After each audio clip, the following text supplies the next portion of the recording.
And we are live. Welcome back to the LFC Transfer Room. We've just come off our live stream, which was great fun, had good success. I'm joined once again by the boys, Charlie, Jack, and Kurt. How are we feeling? Charlie, we'll start with you.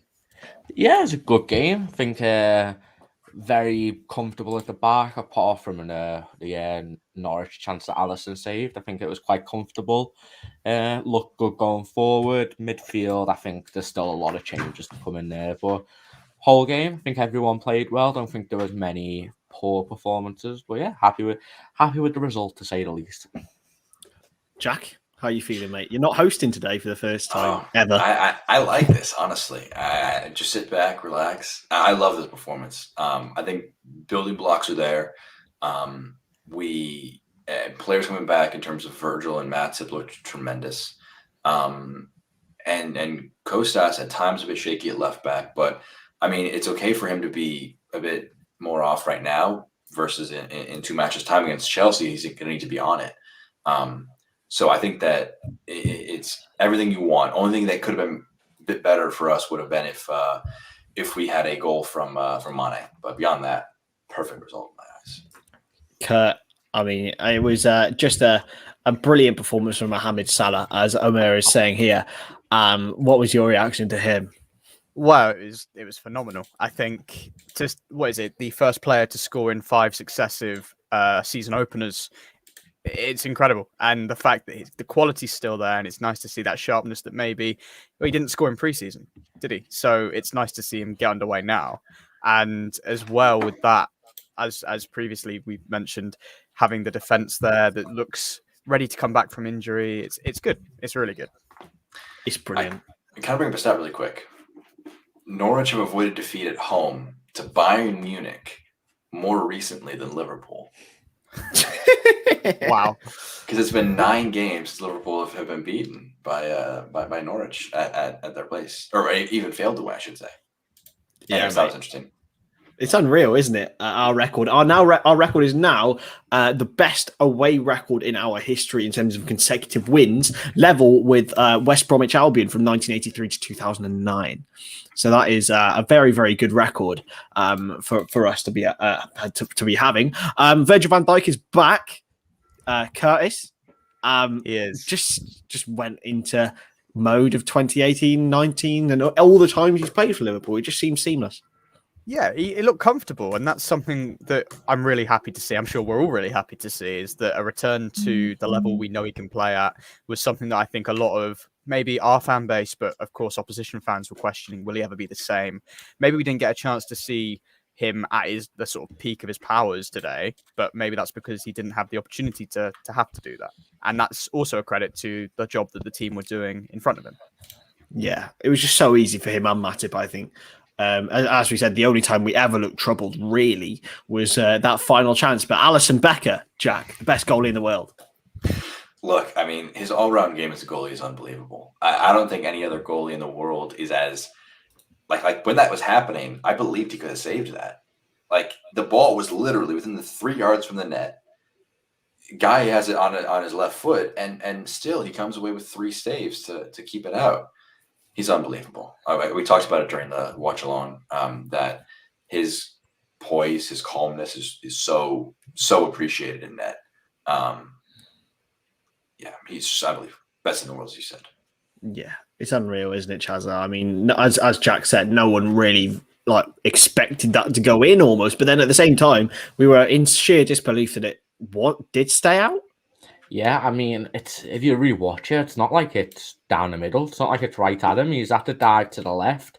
I mean, there's literally milliseconds he's had to predict that. I mean, we all say how good Alisson's positioning is as a goalkeeper, but I don't think there's many keepers in the world who would have saved that, honestly, and especially get back up, save the second one, and then also flicker away from danger when he's got about 10 players around him. So it was just more proof why he's one of, if not the best keeper in the world. Yeah, definitely. So we'll talk about the goals. First one, Diogo Jota. Well, it's played through. It was really nice from James Milner previously. Played by Trent Alexander-Arnold. Mo Salah flicked on. Jota finished. Could Tim Krul have done better, Charlie? For the first one, definitely, yeah. I was surprised with Jota's finish, honestly. I thought he could have really went to the right of or the left of Tim Krul, but instead he sort of just hit it straight at the keeper. And instead of just standing his ground, Krul tried to predict where it was going. And yeah, it was just a bit of a shambles goal from all around, honestly. I think Jota could have done better. But from our point, I don't really care. The ball went in the back of the net and Liverpool scored. So the first of Mo Salah's assists, and the second came for substitute Roberto Firmino, Jack. I mean, some were calling for him to start today, but it turned out to prove to be the right decision that he didn't. Yeah, I think that in terms of fitness levels, he wasn't really ready for to come on and start this one immediately. And yet, I think that really what I was excited to see with Jota was that getting those minutes. I think both of them are coming back for minutes a bit compared to Mane and Salah, but Firmino and his goal scoring form for us has been really a waffle statement. I have no idea what I'm saying right now. His goal scoring form is very important. I think that his movement to get to that spot has always been there, but his confidence wasn't. Fans back, Bobby's back. That was not the most eloquent answer I've had in my life, but. And to finish it off, the man who set up the 2 goals previously, as we've already mentioned, Kurtis, Mo Salah. It's a very, very typical Mo Salah goal, wasn't it? It is, and to just take it down and know that he's got something like that in his locker is reassuring for us, and I'm sure it's reassuring for his teammates as well. And it's just, you expect it, don't you? Like, that quality to come out of him is almost a given these days. Yeah, definitely. What do we think of Norwich today? We'll start with you, Jack.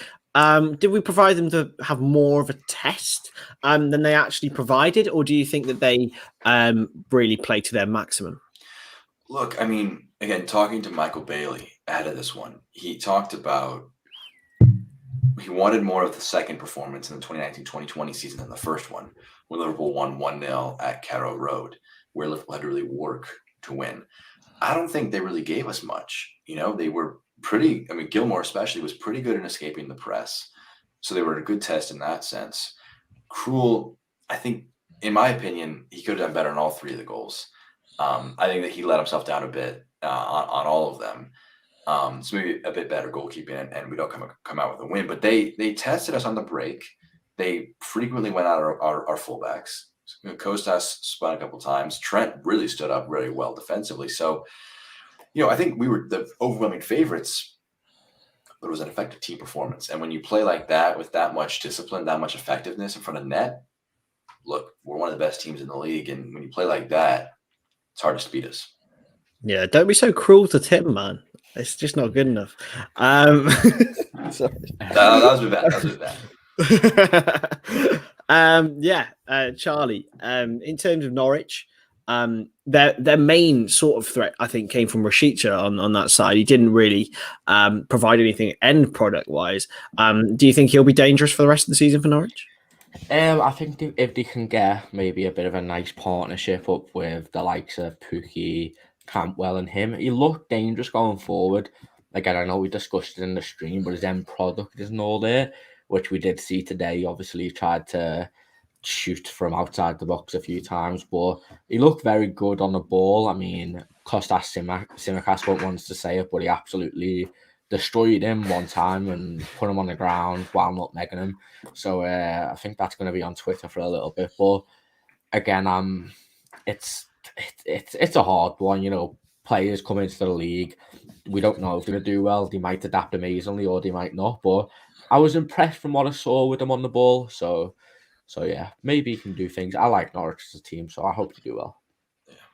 A lot of eyes on Billy Gilmore today, Curtis. Last time he played against Liverpool, dominated in the FA Cup. He was tidy today, but I mean, for Chelsea fans, if there is any watching, was there much encouragement? Yeah, I think there is. I think it's a step up, isn't it, from going and playing in the Cup to playing in the league. I think there's a lot more pressure on the shoulders of a young man in that sense, and especially starting as well. I think, as sort of Jack mentioned, escaping the press was his strongest asset today and helping Norwich to transition when we were trying to do that to them. I think he's a very, very talented young boy. I think he's got a big future ahead of him. Whether that's at Chelsea or not, I'm not sure, but there's definitely a player in there. Yeah, Jesse's comment here. Thoughts on Naby? Did there like a challenge by Norwich not allow him to display his ability? I'm not sure. I think he displayed his ability sometimes. He wasn't the domineering midfielder that he was in pre-season. But yeah, I think he was okay. I don't think there was anything wrong with Naby today. Yeah, I think for me, I mentioned during the stream a bit that there was a Wijnaldum-like aspect to it where they weren't coming at him with the pressure, but he was still able to really kind of try and pick away with very effective movement, very effective passing, still with a lot more penetration than Wijnaldum has.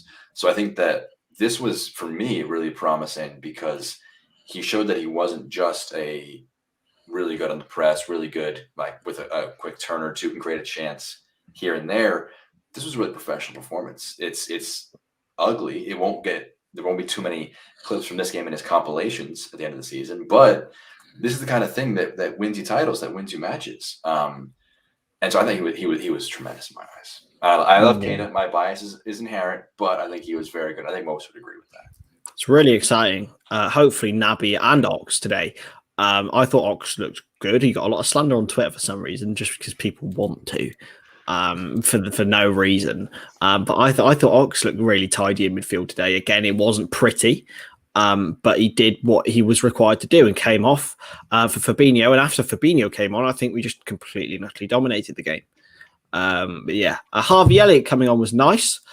You can see that Harvey and Firmino and Salah. Well, it's good to see those big experienced stars, isn't it, Kurtis, helping these younger players like Curtis Jones last season and now Harvey Elliott embed themselves into the team. Yeah, definitely. And that determination, that energy from Harvey Elliott himself was something that I picked up on when we were watching and sort of noticed that he wanted to get involved with the moves. He wasn't shying away, which is amazing and what we'd like to see with our young prospects. But the fact that you do have those established pros wanting to get these guys moving and getting them going in the red shirt is really nice as well. So I think from both sides, there was that mutual understanding that, right, I want Harvey to do this. And Harvey's like, yeah, I want to get involved as well. Yeah, definitely. Really, really good. In terms of man of the match, I think there's only one choice of Mo Salah. I think we're all pretty unanimous in that. In terms of other players that impressed you, Charlie, who was someone that you were really impressed with today?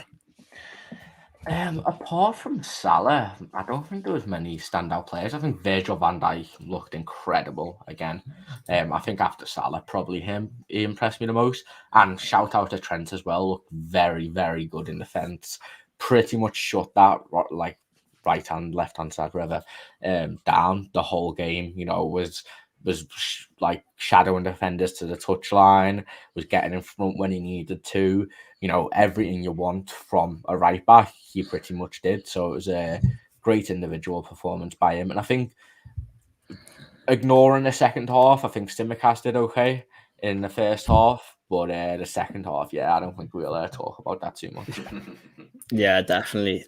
Jack, any other, apart from Naby, of course?